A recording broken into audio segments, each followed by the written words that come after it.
আসসালামু আলাইকুম। বাংলাদেশের আজকে সুপার ফোরের প্রথম ম্যাচ শ্রীলঙ্কার বিরুদ্ধে। তো সুপার ফোরের টসে বাংলাদেশ জিতেছে এবং ফিল্ডিংয়ের সিদ্ধান্ত নিয়েছে। তো বাংলাদেশের যে প্লেন এক্সাইটা সিলেকশন করেছে আমার টোটালি পছন্দ হয়নি। আপনাদের কেমন হয়েছে অবশ্যই কমেন্ট করে জানাবেন।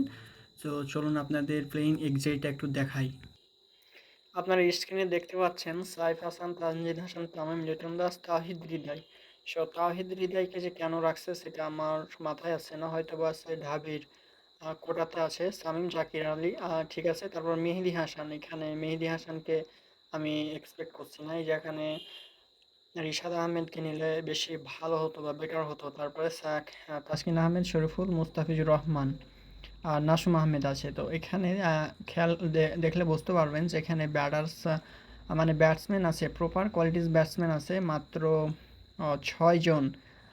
নাসুম নাসুম মেহেদী হাসানকে অনেকেই ব্যাটসম্যান ধরে, বাট আমি ওনাকে ব্যাটসম্যান কখনো গণি না। সে হয়তো কয়েকটা ম্যাচ ভালো খেলে, but most of the time সে ফলস মারে। সো আমি জানি না প্লেয়িং এক্সাইটা সিলেকশনের মানেটা কী, এবং এই প্লেয়িং এক্সাই নিয়ে জিততেও পারবে কি না সেটা আমার মাথায় আসছে না। তো আপনারা কমেন্ট করে জানাবেন আপনাদের কাছে কেমন হয়েছে আজকের বাংলাদেশের প্লেয়িং এক্সাই। ধন্যবাদ।